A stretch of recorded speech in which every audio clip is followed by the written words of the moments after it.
Lagi po nating tatandaan na kung kayo ay green card holder, may mga requirements or restrictions sa pagbabiyahe palabas ng Amerika. So ano-ano po ba ang mga restrictions? Pwede bang magbiyahe ang isang green card holder palabas ng Amerika? Pwede pong magbiyahe ang isang green card holder. Anong document ang kailangan para makapagbiyahe? Kailangan lamang po ay inyong foreign passport or passport na kayo ay isang citizen. Nakakaapekto ba sa status ng permanent residency ang pagbabiyahe palabas ng Amerika? Hindi po ito nakakaapekto. So, depende po kung gaano po kayo katagal na nawala sa Amerika. Unless kung ang pagta-travel ay lumagpas na sa 1 taon. Halimbawa, less than 6 months ang pagstay nyo outside of USA, pwede pa rin matawag na abandonment, lalong-lalo na kung wala kayong intensyon na gawing permanent home ang USA. So, tignan po ninyo ang mga criteria na ito para hindi po matawag na abandonment kung kayo ay bumiyahe outside of USA. So, ang general rule po ay kung kayo ay nawala sa USA at kayo ay bumiyahe at nagstay ng more than 1 year, pwede pong matawag na abandonment. So, may mga criteria po ito. Ano ang mga criteria ng abandonment kung ang travel ay less than 1 year? First, if you maintain US family ties and community ties. Pangalawa, kung nag-maintain ka ng US employment. Pangatlo, kung ikaw ay nag-file ng US income tax return as a resident.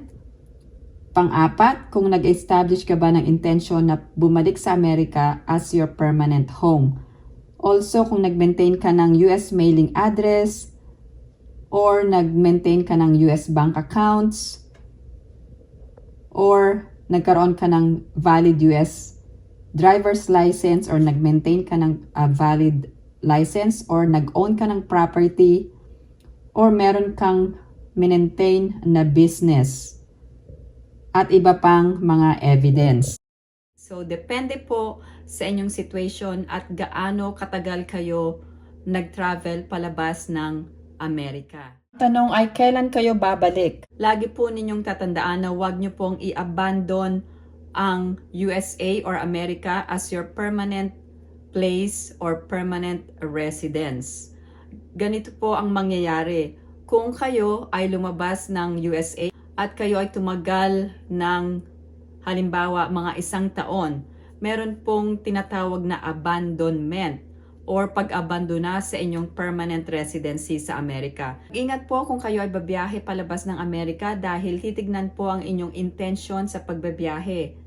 Kung kayo ay babiyahe palabas ng USA or Amerika at kayo ay mayroong trabaho sa abroad. For example po, meron kayong trabaho sa Pilipinas pero meron kayong permanent residency, kayo ay green card holder sa Amerika, pwede pong tignan kung bakit kayo ay hindi makapag-stay sa Amerika. Kung frequently po kayong nagbabiyahe palabas ng Amerika at titignan po ang inyong situation.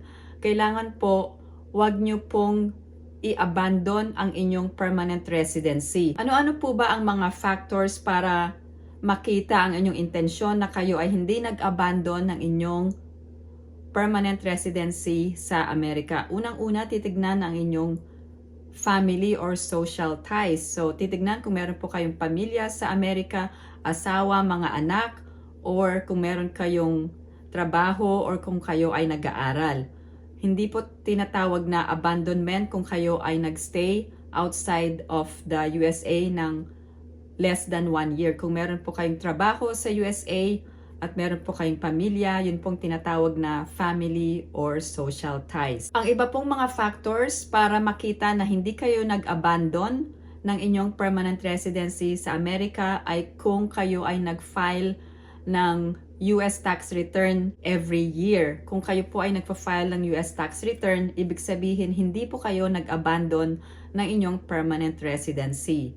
At kung kayo po ay merong intensyon na bumalik sa Amerika para manirahan dito or magstay dito permanently, hindi po tinatawag na abandonment kung kayo po ay nag-travel frequently palabas ng Amerika. Ngayon, halimbawa, mag-i-stay palabas ng Amerika ng mahigit sa 1 taon, kailangan po meron po kayong re-entry permit. ito pong re-entry permit ay bibigyan kayo ng privilege na makabalik ng Amerika kahit na kayo ay nagstay outside ng USA for more than 1 year. So, ibig sabihin, kailangan makakuha muna kayo ng re-entry permit. Meron pong form ang re-entry permit at dapat meron po kayo nito bago po kayo bumiyahe. Ang Form I-131 ay ang Application for Travel Document. So, i-check nyo lang po ito sa USCIS website. Punta po kayo sa Form Details, sa Forms and Document Downloads. At ang form ay fillable po ito. Ibig sabihin, pwede nyo pong i-fill out ito online. Pwede rin po ninyong i-print muna at fill upan po. Pero mas madali na i-fill out nyo po ito online. And then, once na ma-provide nyo po ang lahat ng information, ay pwede nyo na po itong i-submit. At meron pong application fee ang re-entry permit. So, $630 po ang amount na inyong babayaran bago po kayo bumiyahe. So, pag na-approve po ito, pwede na po kayong bumiyahe. Itong re-entry permit ay kailangan nyo po bago po kayo magbiyahe para makakuha po kayo ng admission at hindi na kayo kailangan mag-apply ng returning resident visa. Ang re-entry permit ay hindi isang guarantee na makakabalik po kayo ng Amerika, pero ito ay makakatulong sa inyo para ma-establish ang inyong intention na makapag-permanently reside sa US. So marami pong Pilipino ang nagtatanong, so ano po ang paraan para makabalik ng Amerika kung kayo ay nagstay ng more than 1 year at hindi kayo nakakuha ng re-entry permit. Kung kayo ay green card holder at plano nyo pong mag-apply ng US naturalization or maging US citizen, tandaan nyo po na kung kayo ay bumiyahe palabas ng USA, yung period na kayo ay nakabiyahe ay hindi po tinatawag na continuous residence sa Amerika. So, kailangan po tuloy-tuloy ang inyong residence sa Amerika para kayo ay makonsider na eligible sa pag-apply ng US citizenship or US naturalization. Ano-anong mga dokumento ang kailangan para kayo ay makabalik sa Amerika? Unang-una, kailangan ang inyong foreign passport. Pangalawa, ang inyong US green card. At pangatlo, ang inyong US driver's license. Paano kung ang inyong green card or permanent residency card ay nawala or ninakaw habang kayo ay nasa abroad? Hindi po kayo mape-penalize kung kayo po ay nawala ng green card. Pwede po kayong sumakay ng eroplano pabalik ng Amerika kahit na nawala ang inyong green card. So, meron pong mga requirements. Salamat po sa pagsubaybay sa aking YouTube channel at kung meron po kayong mga katanungan, i-post lang po ang inyong mga comments. Salamat po at thank you for liking and subscribing to my channel. I hope everyone is staying safe and have a great day.